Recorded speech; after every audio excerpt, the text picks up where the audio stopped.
Praise the Lord. Thank you so much for watching this video. I hope you had a wonderful Good Friday and Easter services. The weight of a sin, పాపము యొక్క భారము. మనలో చాలామంది ఈ భారాన్ని తెలిసే మోస్తారు, తెలిసి ఈ భారాన్ని ఇంకా మోస్తూ ఉంటారు.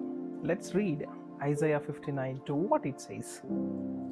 It's your sins that have cut you off from God. Because of your sins, He has turned away and will not listen anymore. The sin will separate you from the Lord. The sin make you guilty. The sin make you shame. And sin will not only affect your spiritual life, will also affect your physical life. అవును, ఈ పాపము మన spiritual లైఫ్నే కాదు, మన physical లైఫ్ని కూడా effect చేస్తుంది. మనకు మనశ్శాంతి ఉండదు, మన రిలేషన్షిప్లో పీస్ ఉండదు, సమాధానం ఉండదు. మనలో మనం తిట్టుకుంటాము, మనలో మనం దూషించుకుంటాము, మనలో మనం ఏడుస్తుంటాము ఈ భారాన్ని మోయలేక.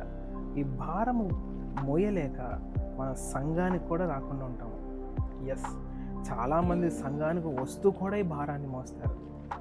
Yes, everyone sinned against God, the Bible says. ప్రతి ఒక్కరూ పాపము చేసిన వారమే, ప్రతి ఒక్కరూ పాపము గుండా వెళ్ళిన వారమే.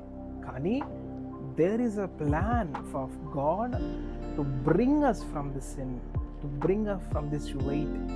Yes my dear brothers and sisters, today if you believe Christ, యేసుని నువ్వు నమ్మినట్లయితే ఈ భారము నీ వైపు నుంచి దొరుకుతుంది.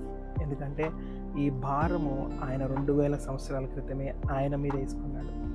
ఈ bore our iniquities, our weaknesses, our sicknesses, and he gave what he has. ఆయనకి ఏమున్నాయో మనకి ఇచ్చాడు. Yes, God gave him as a gift to us. He is a gift of salvation, is a gift of righteousness. ఈరోజు ఎంత భారం మోస్తున్నావో తెలియదు, తెలుసో తెలియకో ఈ భారాన్ని మోస్తున్నట్టయితే say that, Lord, I surrender to you. Aya, I submit to you, and God will give you rest. The new covenant is all about forgiving, all about forgiving and loving others. This is Christ. This is Christ. This is a real Good Friday. From today, you're no longer a sinner if you believe right. If you believe wrong, you will be end up with the same sins.